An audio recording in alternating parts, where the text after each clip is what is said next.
Welcome in, everyone. I'm KDlearns. I am a chess streamer, content creator, and commentator, and I'm here to bring you up to speed on everything that happened in the world of chess in the last week. We're going to start with the Fischer Random World Championship tournament that happened in Reykjavik, Iceland, and then we're going to move on to the Women's Candidates tournament, which is happening in Monaco currently.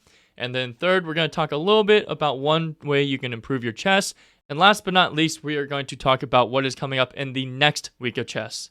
First up, we had the Fischer Random World Championship. In Fischer Random, if you don't know, it's also known as Chess 960, but basically Bobby Fischer helped invent this idea where if the pieces on the back rank of the chessboard are all randomized, then you get rid of all openings. Bobby Fischer hated computers, and he wanted to make sure that chess could be played in a little bit more of a pure form and without computer influence in the openings. So here you had two groups of top players in the world, and yes, Hikaru and Magnus's FIDE ratings are switched for some reason, I don't know why.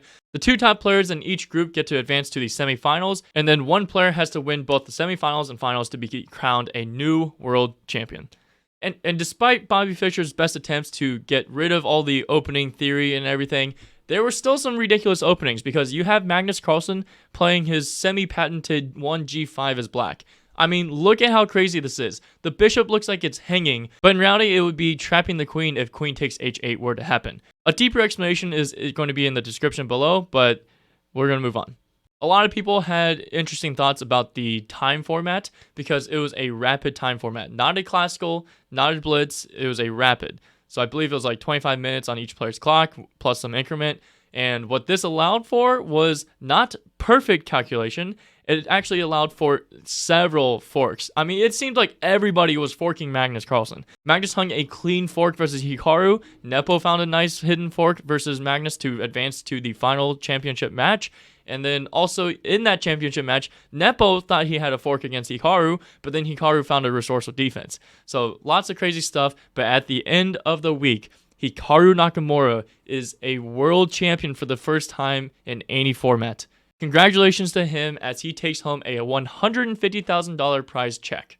Next up, we're going to go to the Women's Candidates Tournament, which is happening in a weird format. You have Pool A in Monaco right now, with 4 contestants playing the quarterfinals and semifinals.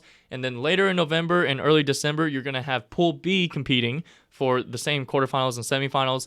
Once the winner of those two pools play each other, they will be playing to play against the current reigning Women's World Chess Champion, Ju Wen-jun.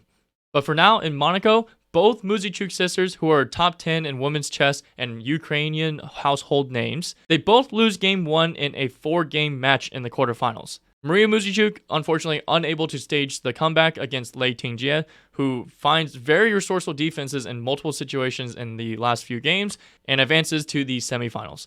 On the other quarterfinal match, you have Anna Muzychuk, who does complete the stage back at the last minute possible against Indian Grandmaster Humpy Koneru. After several hard-fought tiebreak games, in the 4th rapid tiebreak, she finally defeats Humpy in this position right here.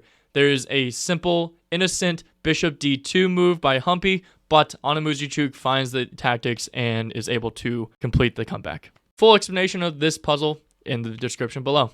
So now you have Anna Muzychuk playing against Lei Tingjie for a spot in the finals of the women's candidates, and they will await the winner of Pool B, which will happen about a month from now.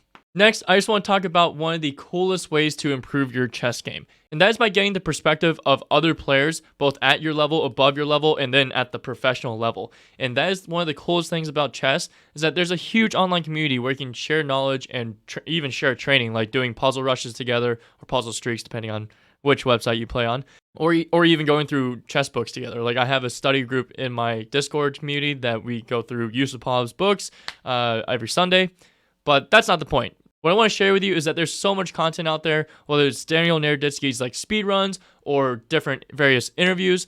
I just spent the last week commentating for woman grandmaster Dina Belenkaya as she played in the Serbian Women's Chess League. And let me tell you, these interviews felt like I was getting a free lesson because she was sharing a full recap of critical moments during the chess game, and she was looking at every single line possible under the sun. Sometimes she made mistakes in her calculations. Many times I made mistakes in my calculations as I commentated.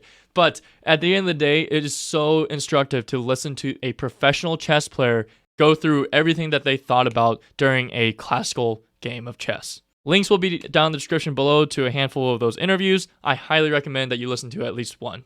Alright, so what's next in the world of chess? Well, like I mentioned, you have the semifinals of the Women's Candidates Pool A that's happening November 1st to 5th.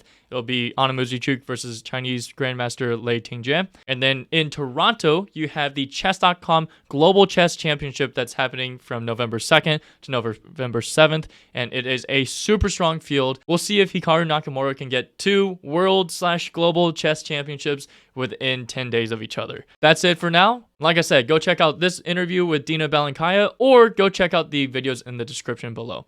Happy learning, everyone.